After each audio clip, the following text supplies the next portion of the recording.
Olá, muito bem-vindo a mais um podcast da Revista Adega. Hoje o tema é bastante interessante e também curioso, que é porque a garrafa de vinho padrão tem exatos 750 ml.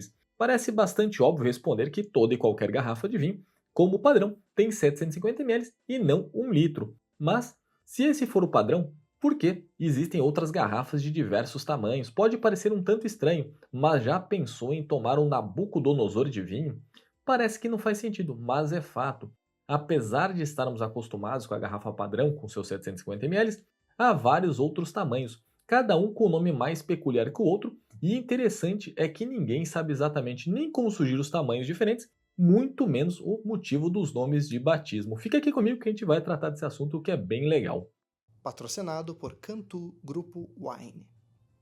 Mas antes de entrarmos nos diferentes tamanhos, vamos falar da comum. Por que uma garrafa de vinho tem 750 ml e não 1 litro? Pois é, quando paramos para refletir sobre essa questão, podemos conjecturar muitas hipóteses. Algumas delas podem ou não ter a ver com os 3 quartos de litro terem se tornado a medida padrão da garrafa de vinho. Muitos aventam que a possibilidade dos 750 ml tenham nascido da capacidade pulmonar dos sopradores de vidro. Há quem diga ainda que os produtores de vidro só eram capazes de criar espaço que correspondia entre 650 ou 750 ml de líquido quando sopravam o vidro quente para os recipientes. Mas, na fase de industrialização com maquinário, aconteceu em mais ou menos em meados do século XVII. Ainda assim, manteve-se esse padrão. Parece então pouco provável que seja exatamente a capacidade pulmonar dos sopradores, não é verdade? Então, outra teoria diz que 750 ml era a quantidade média de vinho consumido por refeição por um europeu. É inegável que o pessoal antigamente bebia muito vinho. Aliás, vale lembrar que, durante a Idade Média, era mais seguro beber vinho do que água. Ainda assim, essa tese não parece das mais confiáveis.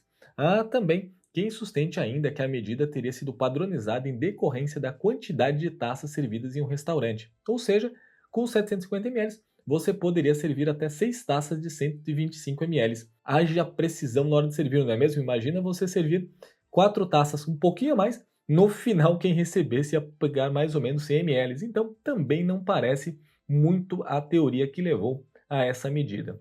A possibilidade mais aceita, contudo, remete ao comércio entre França e Inglaterra, ou seja, deveu-se por uma questão de ajuste de medidas. Enquanto os franceses usavam litros com medida de volume, os ingleses usavam galões imperiais, que equivalem a 4,54609 litros, ou seja, 4,5 litros para ficar bem redondo. Os vinhos eram embarcados em barricas de 225 litros, o que equivalia a aproximadamente 50 galões. Esses 225 litros também equivaliam a 300 garrafas de 750 ml. Para ficar mais fácil, uma barrica era igual a 50 galões ou 300 garrafas. Dividido 300 por 50 significa que um galão é igual a 6 garrafas. Acredita-se que por essa razão, até hoje os vinhos são costumeiramente vendidos em caixas de 6 ou 12 garrafas. Curioso, não? Até a questão aí da embalagem tem a ver com a quantidade de garrafa e o quanto ela pode acomodar em seu interior. Enfim, como sempre, em tudo na história da humanidade e do vinho, essa questão foi definida pelo comércio. Vale lembrar, contudo, que a legislação apontando que 750 ml seria definitivamente o padrão é da década de 1970. Ainda assim, existem outras garrafas completamente fora desse padrão e com nome bem exóticos e curiosos. Vamos conhecê-los juntos.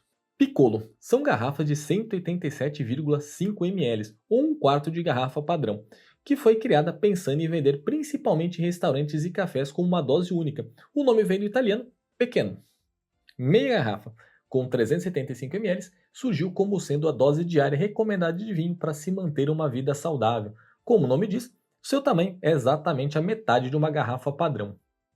Magnum, do latim grande, a garrafa de 1,5 litro é muito comum em leilões e colecionadores correm atrás das raras produzidas pelas grandes vinícolas.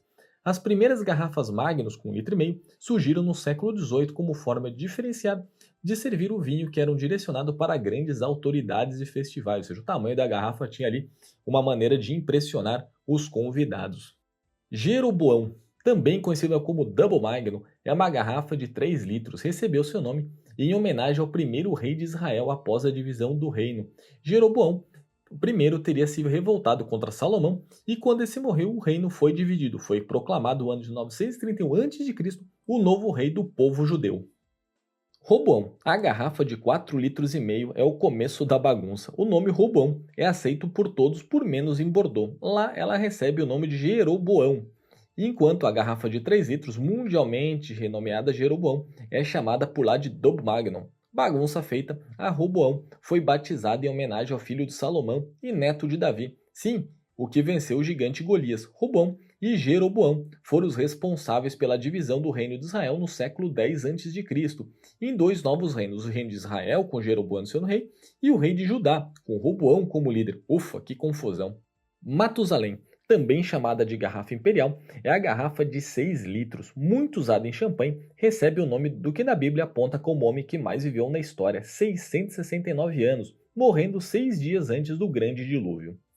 Salmanasar, a garrafa de impressionantes 9 litros, leva o nome de um rei assírio que também é citado na Bíblia. Salmanasar ou Salmanaser V foi o rei da Síria, Babilônia, Suméria e Acádia, e como tudo isso era grande parte do que se conhecia, foi chamado de rei do universo naquela época. É tido como responsável por conquistar o reino de Israel, apesar deste fato não ser inteiramente consenso entre especialistas. Baltazar, são 12 litros de vinho, 80 taças de 150 ml. Recebe o nome do último rei da Babilônia, que teria utilizado as taças sagradas dos templos de Jerusalém para servir vinho e por isso recebeu o castigo divino e a visita nada desejada de Ciro, o Grande. Nabucodonosor, lembra que eu falei dela no nosso começo, nosso bate-papo? Pois é, essa garrafa tem 15 litros e recebe o nome do pai de Baltazar. Nabucodonosor II, que também é o nome da nave de Morfeus e Matrix, foi um dos grandes reis babilônios. Reinou no século 7 a.C. e foi conhecido como um dos grandes construtores e restauradores das riquezas da Babilônia. Salomão serve impressionantes 120 taças de 150 ml, ou seja, são 18 litros de vinho, e pesa mais de 40 quilos. Salomão é o filho de Davi e um dos grandes reis de Israel, sendo responsável pela construção do chamado Primeiro Templo, construção que seria derrubada pelo famoso construtor. E a garrafa de 15 litros, Nabucodonosor. Sovereign, nome da Bíblia e de história bem mais recente. A garrafa de 26,25 litros nasceu na década de 1980 para ser servido no cruzeiro MS Sovereign, uma das grandes companhias de cruzeiros do mundo. Golias, aqui temos 27 litros de vinho e cerca de 60 quilos. O nome não podia ser melhor.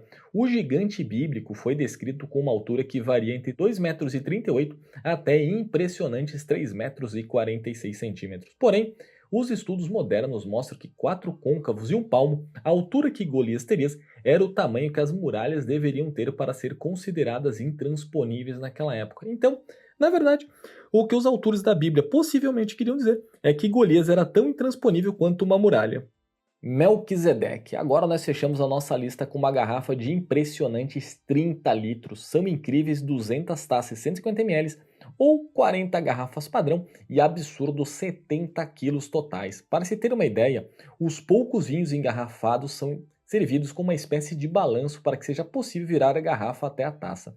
Já o nome vem do personagem bíblico que interagiu com Abraão e é descrito como o rei de Salém. Como possuía características sobre-humanas já naquela época, alguns estudiosos da Bíblia apontam que na verdade se tratava da primeira aparição de Jesus, bem antes dele vir à Terra, no que a gente chama hoje de Ano Zero. Cantu Grupo Wine, a casa das grandes marcas. Bom, espero que você tenha gostado dessas curiosidades, descoberto um pouquinho aí da história das garrafas e principalmente essas com tamanho e nomes completamente fora do padrão. Se você gostou, não esqueça de deixar seus comentários, compartilhar com seus amigos e continuar nos acompanhando aqui no nosso podcast. Um forte abraço e até mais. Tchau, tchau.